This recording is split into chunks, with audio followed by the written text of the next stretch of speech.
Halo guys, Wapur di sini. Assalamualaikum warahmatullahi wabarakatuh.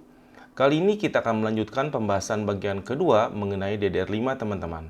Untuk bagian pertama, teman-teman bisa mengakses melalui link yang saya sertakan di pojok kanan atas atau saya juga sertakan di kolom deskripsi. DDR5, mari kita ketekin.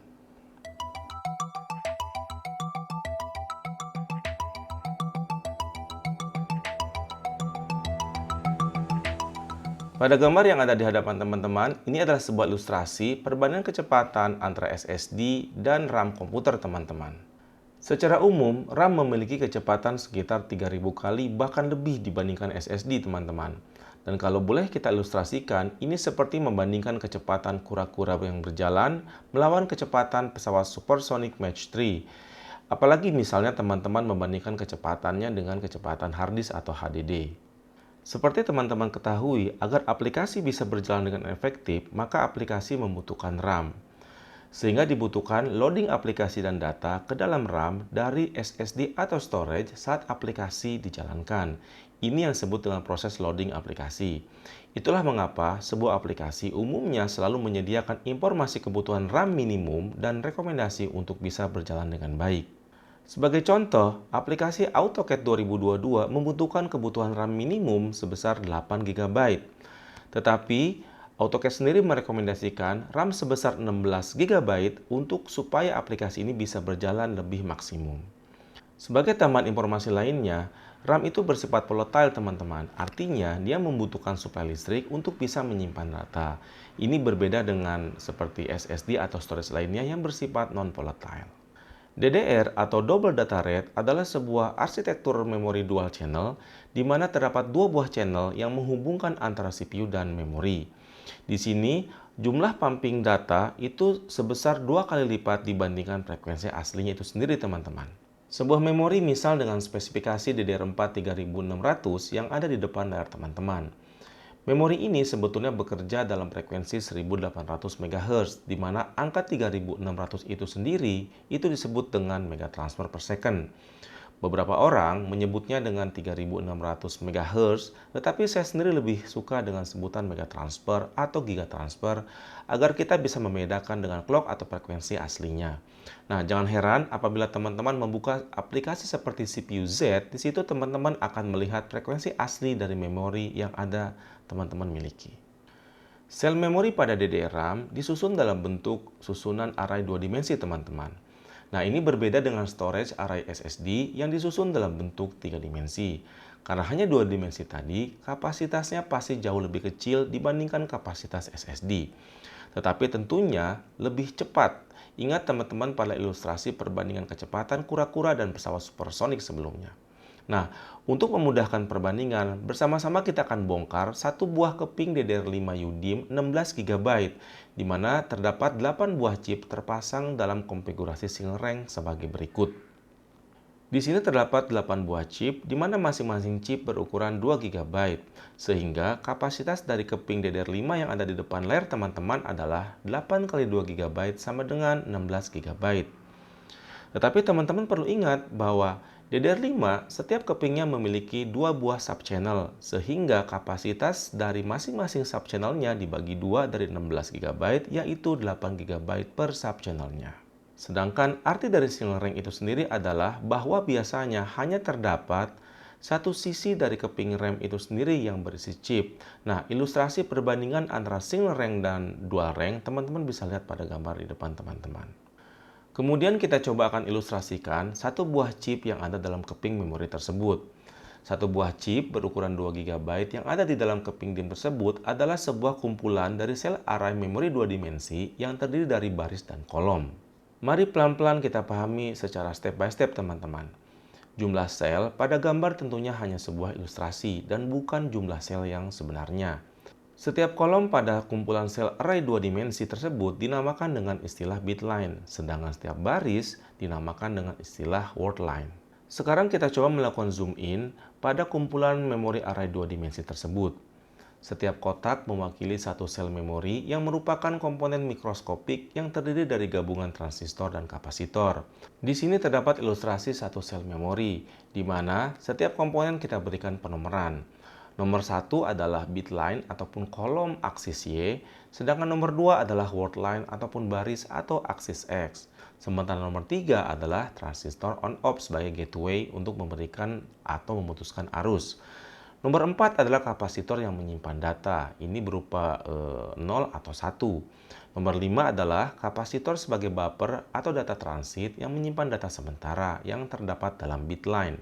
Nah, sel memori itu sendiri adalah bagian bernomor 3 dan 4, yaitu transistor dan kapasitor. Di sini teman-teman kita akan jelaskan satu persatu dan pelan-pelan untuk bisa kita pahami. Sebelum membahas lanjutan mengenai sel memori array 2 dimensi, kita akan kembali ke gambar sebelumnya. Di sini kita akan fokus mengenai pembahasan tentang bit data bus, addressing, dan kontrol bit yang ada di DDR5. Pada gambar ini, DDR5 terpasang dua keping DIMM masing-masing dengan subchannel A dan B, di mana setiap DIMM menuju IMC CPU via channel utama A dan B yang secara logik terhubung inline dan crossing ke CPU. Setiap subchannel mengalir ke IMC secara independen menggunakan 32 bit data wires untuk kebutuhan read dan write, di mana totalnya adalah 4 kali 32 bit. Inilah yang sering disebut orang-orang dengan istilah quad channel. Padahal sebetulnya konsep memorinya sendiri masih berupa dual channel utama ke IMC yang ada di CPU. Mirip dengan konsep addressing yang ada pada komputer, setiap channel memiliki 21 bit untuk addressing dan 7 bit untuk signal control dari IMC ke CPU ke setiap subchannel DDR5. Nah, ilustrasi tadi teman-teman itu menggunakan konsep arsitektur yang ada pada Intel CPU. Sedangkan misalnya pada CPU Ryzen 7000 series misalnya, itu konsepnya sedikit berbeda. Karena di Ryzen 7000 series, sebagai contoh dia menggunakan I/O die dan juga menggunakan Infinity Fabric. Tapi pada dasarnya semuanya mirip, karena di sini kita fokus bukan pada CPU-nya, tetapi pada konsep DDR5-nya saja. Untuk memudahkan penjelasan ilustrasi berikutnya, kita memetakan satu keping DIMM DDR5 dilihat dari sisi signaling, addressing, dan data bus. Dan ingat, ini adalah 16 GB DIMM dengan 8 buah chip, di mana patch width sebesar 8 dan konfigurasi single rank.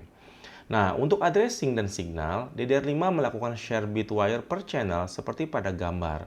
Artinya, 4 chip akan sharing 21 plus 7 bit untuk kebutuhan addressing dan signal kontrol. Untuk data, karena ini adalah chip dengan besaran patch width 8, artinya terdapat 8 bit dalam setiap transfer menuju I/O gateway. Di sini terdapat 32 bit, yaitu merupakan 4 chip kali 8 bit sama dengan 32 bit data wire per subchannelnya. Bedanya dengan addressing, di sini 8 bit memiliki data wire bus masing-masing independen untuk setiap chip sebesar masing-masing 8 bit dan tidak saling mengganggu. Ingat, kenapa 8 bit? Karena di sini kita menggunakan patch width sebesar 8.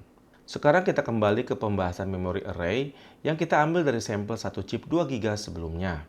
Di dalam satu buah single chip tersebut terdapat 8 buah bank group, di mana masing-masing bank groupnya itu sendiri memiliki 4 buah bank, sehingga total bank yang ada di dalam single chip itu sendiri adalah 32 bank. Di dalam satu bank terdapat 8.902 bit line dan 65.536 word line. Sehingga total sel di dalam bank itu sendiri atau satu bank adalah 536.870.912 bit sel DRAM.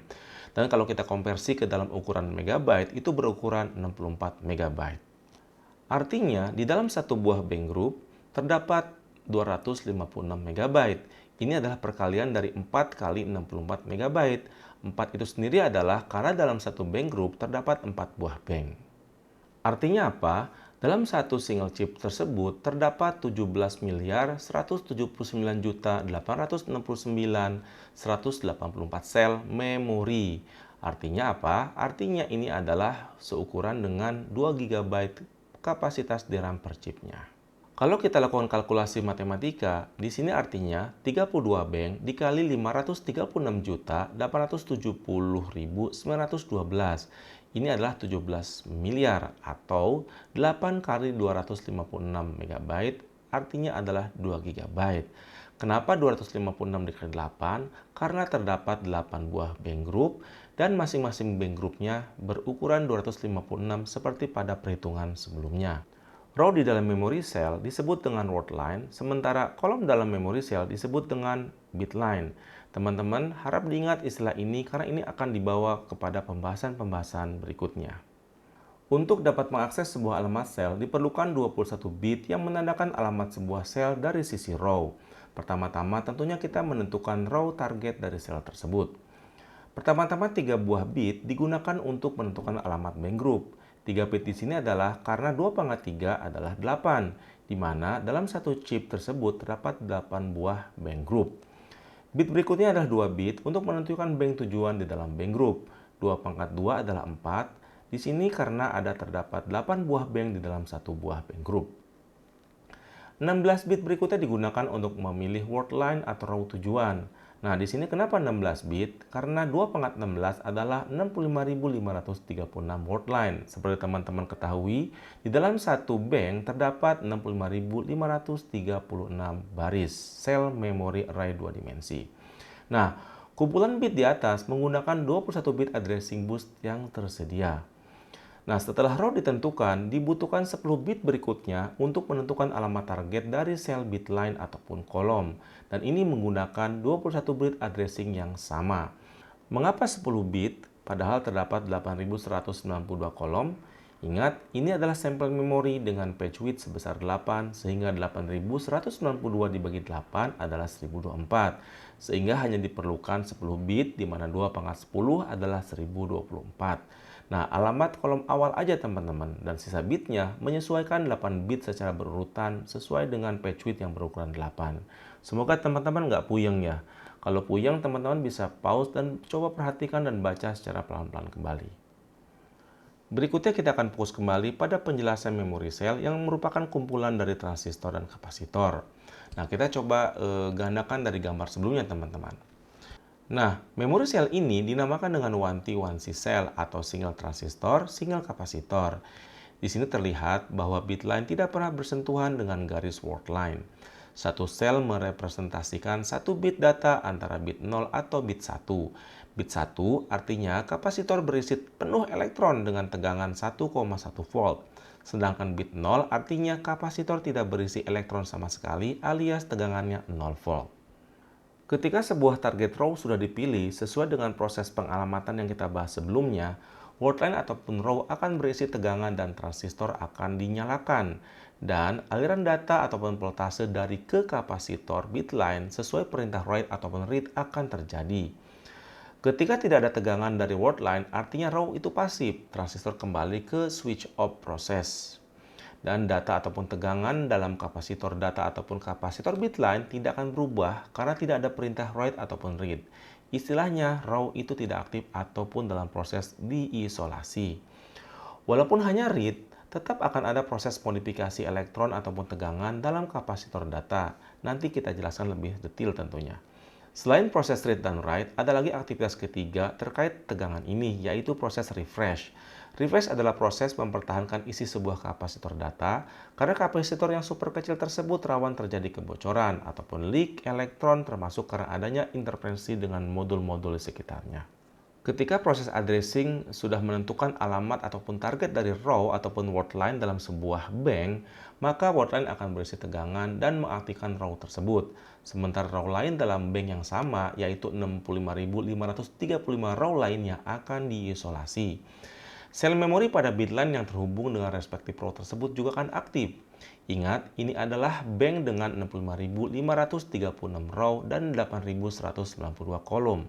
Artinya, ada 8.192 kolom yang siap dibaca dalam row yang aktif dalam satu bank target.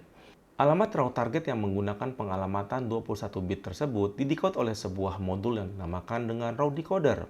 Sedangkan kalkulasi target dari alamat kolom memori yang menggunakan 10 bit tersebut dilakukan oleh sebuah modul yang dinamakan dengan kolom multiplexer.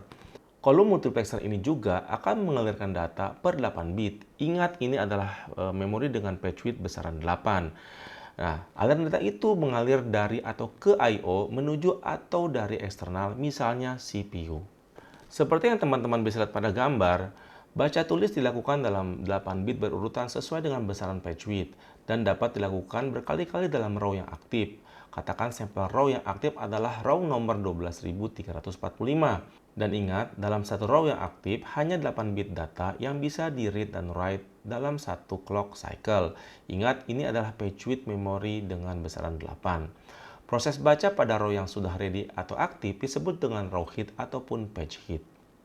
Ketika sebuah row selesai aktivitasnya, maka row tersebut harus ditutup untuk membuka siklus ke row selanjutnya. Sekarang kita melangkah ke penjelasan selanjutnya, yaitu mengenai modul Sense Amplifier. Ini adalah sebuah modul yang diletakkan di setiap ujung dari bit line.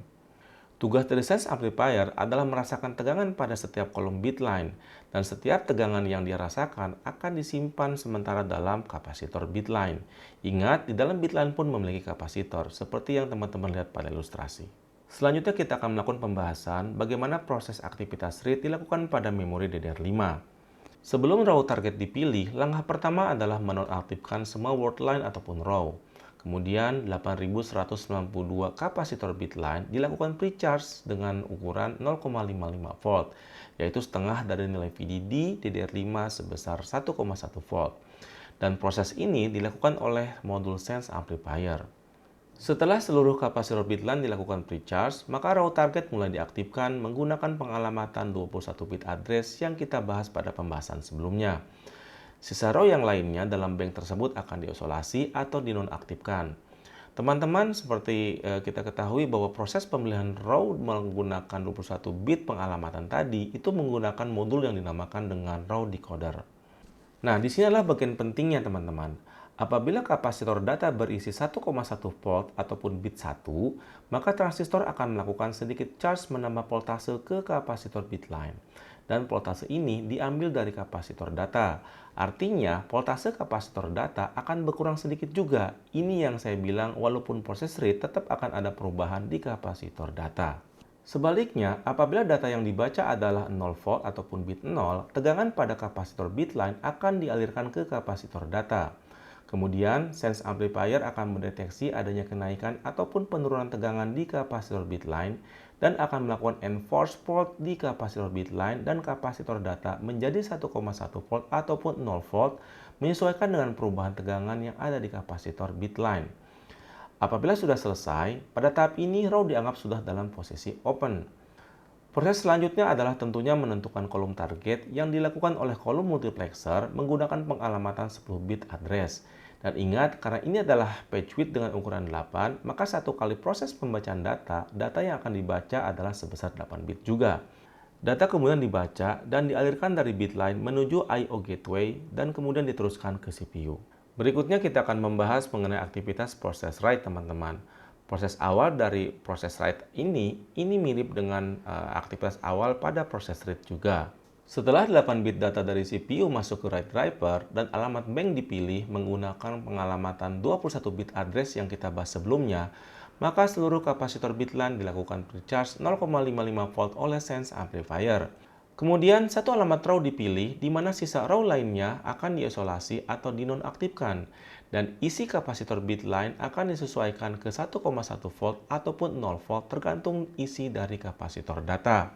Nah, proses ini persis sama dengan proses pada aktivitas read di bagian sebelumnya yang kita bahas. Dalam tahap ini, status row target dianggap sudah open.